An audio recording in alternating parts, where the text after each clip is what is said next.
So I was trying to think, what kind of, how does a theory of social mobility could look like?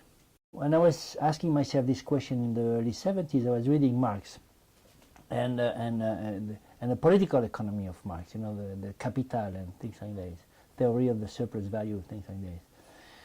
And I thought, why don't we sort of extend the Marx idea about political economy to the production of people. Political economy is about the production of goods. Production, distribution of goods, consumption of goods.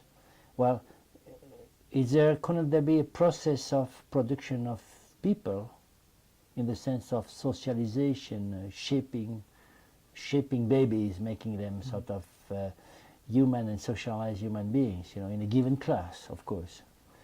And then, so production of people, distribution of people. That distribution moment would be the social mobility, quote unquote. Well, most of it is not mobility, it's reproduction, actually. So we keep calling it by the wrong name, social mobility. But anyway, so, allocating people in position according to how they have been produced. And they have been produced in view of their consumption, sort of. How people get consumed.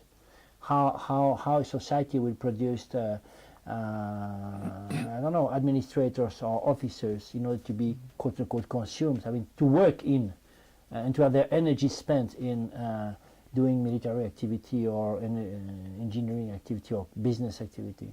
So that was this idea of the whole process of production of beings, human beings, distribution of human beings, which would be the reproduction or mobility moment, and consumption of human beings, which is consumption of people's labor power, as Marx used to say.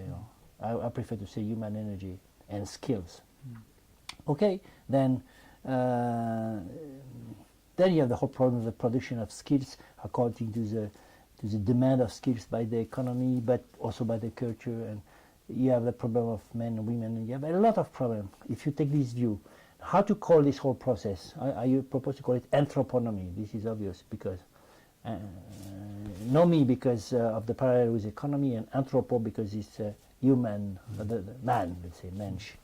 And that idea of a double process of production of goods and of human beings is not mine. It's in Marx already and Engels. But they did not develop it, and Marxists sort of rejected the idea. And I studied a little bit this issue, and I realized they rejected the idea because Marx, when they developed the idea, Marx and Engels were interested in primitive societies.